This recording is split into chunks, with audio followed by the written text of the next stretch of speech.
So, is there any truth to the difference between a black label and a blue label? Well, I'm going to put my palette to the test and see if there's one I prefer over the other. Let's go. Welcome back to Old Fashioned Ways. I'm Doc Martinez, and today I'm going to do a little bit of a quick blind. This one's not going to be a very long video. Dave Vogel was nice enough to get me the coveted black top. I figured, why not do a blind with it? Because I already had a bottle of the blue top. It's funny, I hadn't even opened it. So these are both freshly opened, freshly poured. So there can't be that much of a difference because it hasn't aired out or anything, right? And let's see, is there really a difference? Is there one that tastes better than the other?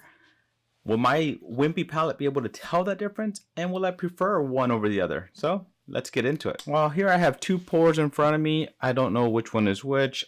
I did pour these myself, but the labels on the bottom, I don't know which one's which. I want to see, what does my palate think? What does my nose think? So first of all, let's just look at these. Oh man, should have washed these glasses better. They're dirty. So looking at this, they're very similar in color. If I'm going to say anything, that this one on my left is just a tiny bit darker than the other. Even in this light, just a tiny bit. All right, let's swirl these around a little bit. Well, interesting. This one actually sticks to the glass a lot better than this one. This one's already running, has some running legs on it going down, and this one's just starting to. Let me actually. I mean, these legs they're starting to form, but they're not as runny as this one. I'm just gonna do it one more time, and yeah, look, they run pretty quick. So interesting. On the glass, this one seems to be more viscous than this one. Let's just start. I'm gonna start with this one on the nose. Smells like a nice low proof bourbon. It is bottle and bond, so it's 100.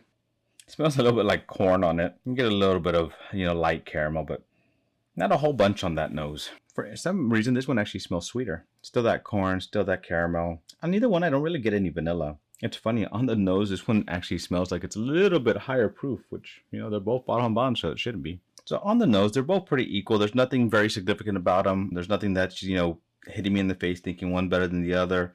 As I said, this one just a little tiny bit sweeter, and when I would smell the bottom of it, that alcohol would hit my nose a little bit more astringent, but not really that much of a difference. So, all right, let's go for the first taste.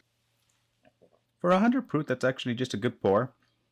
Nice on the tongue, covers the mouth, covers the tip in the middle. Minimal spiciness. You get that caramel, you get that sweetness. A little bit of char in there as well. Kind of a little bit of a butterscotch as well. All right, let's go in for this one.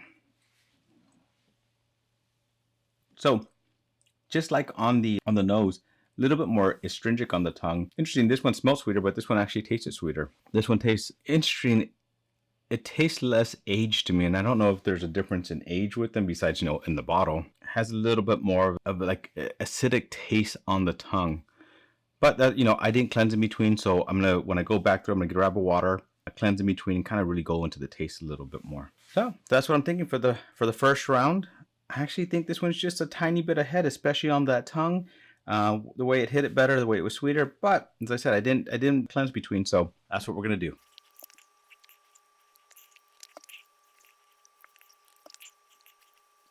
All right. So after going through them a few times, letting them sit kind of on my tongue, cleansing my palate in between them, the more you start tasting it, the more I start, when you get to the second and third taste, you start tasting more of the individual, right? And honestly, there is a difference. There is a difference. And just like I said, this one was a little bit ahead in the beginning, but as I drank it more, cleansed my palate, sweeter, sticks to the tongue better, nicer flavor. This one, as I said, is a little bit astringent. It tastes a little bit younger for some weird reason. I don't know how to explain that. Kind of left almost a little bit of a chemical on the tongue that's just not, it's not bad, but it just tastes like a young whiskey is what it tastes like. And this one just has more flavor, more complexity, more, just kind of sticks better. But let's try to find out. So this is my winner. So let's see who came in second, or do we just go for the winner? Let's just go right to the winner, right? So here's my thing. Show you guys, see if you guys can see it. B is the black label. Wow. So B is my black label. This is my blue label. The black label won for me. Hey, Dave, thanks for sending me this. I like that. I didn't think there really was going to be much of a difference. And over the first taste, I didn't taste that. But I did start with this one, which coated my tongue more. And I think that's also what helped this one actually taste better on my first taste, even though I thought this one's just a little bit better. So interesting. On my palate, I think this one had more flavor. I think it had more complexity. I think it stayed on my tongue longer and honestly tasted a little bit more aged. I don't know why. But let me know. Have you guys tried this? Have you guys tried blinding these blue top and the black top? Let me know if you have, what your results are. And because, you know, anytime I do some fun stuff like this, I want to share this with some people. So I am going to do a giveaway and do a blind for you guys. It's not going to be in the same order I did it, or might be. Who knows? There's only 2 of them, so we don't know. But let me know in the comments below if you've done this and if you prefer one or the other. Let's do hashtag early times. Hashtag early times. Okay. Thank you for joining me on another journey down my bourbon rabbit hole. To our next journey, my friends. Cheers.